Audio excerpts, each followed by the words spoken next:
In this video, I'm going to be laying out my points why I don't think you should visit Disneyland Paris in 2023. A little controversial, I know, but I want to put it all out there for you so you can make your own decisions.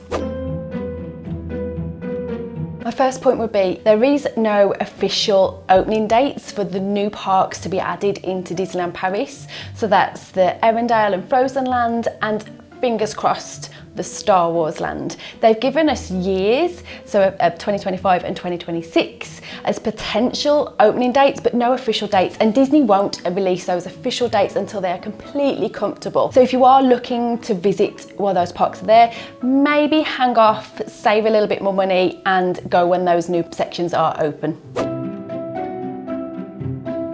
My second point would be money. Disney is expensive. There's no getting around it, and the prices don't look like they're ever gonna come back down. So open dated tickets for an adult start at €126 and €116 for a child. Children under 3 still go free, but that is really expensive day out, and that is just for one adult or one child accessing only one of the 2 parks. It gives you full day access, so you're there from open till close, but that's still a very, very expensive ticket for one day at one park. Research. If you don't want to have a holiday where you have to do planning and a little bit of research about what you want to do and maybe put an itinerary together, this is probably not the kind of holiday for you. This is definitely not a fly by the seat of your pants holiday.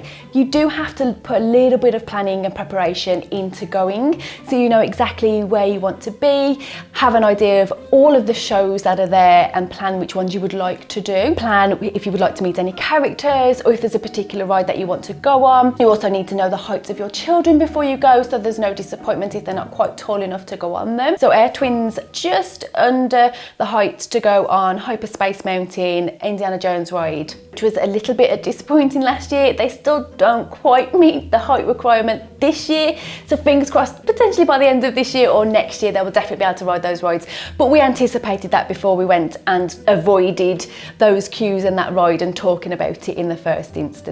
But you definitely need to plan and do research to be able to have a fulfilled Disney holiday.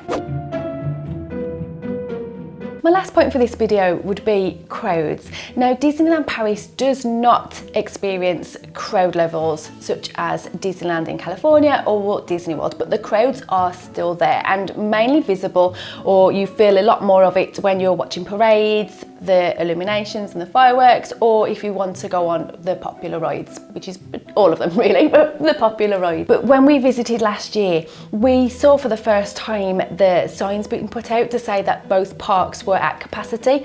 I haven't seen those for a while, so it was kind of nice to see it back, to kind of know that things are going back to as normal as possible post the pandemic. But those signs were out daily, so if you have bought an undated ticket or you're just planning to just rock up on the day, you would not be able to get in. So we did plan around it, and the way that we did it is we visited really early in the morning and took a midday break and then came back later in the afternoon. But the queue times were quite long, especially for the more popular rides, so Crush's Coaster. I never saw that drop below a 90-minute wait, and that was first thing at Rope Drop. It was quite high. Ratatouille ride was really long queues. Big Thunder Mountain, the Phantom Manor were extortionately really long queues. So if you're not planning or don't want to stand around for good sections of your holiday in queues just because of the high crowds, potentially not worth a visit in 2023. As I said, I hope you find the video useful. I definitely don't want to put you off going in 2023, but if you are going, have a brilliant time. Thanks for watching, guys, and I'll see you soon.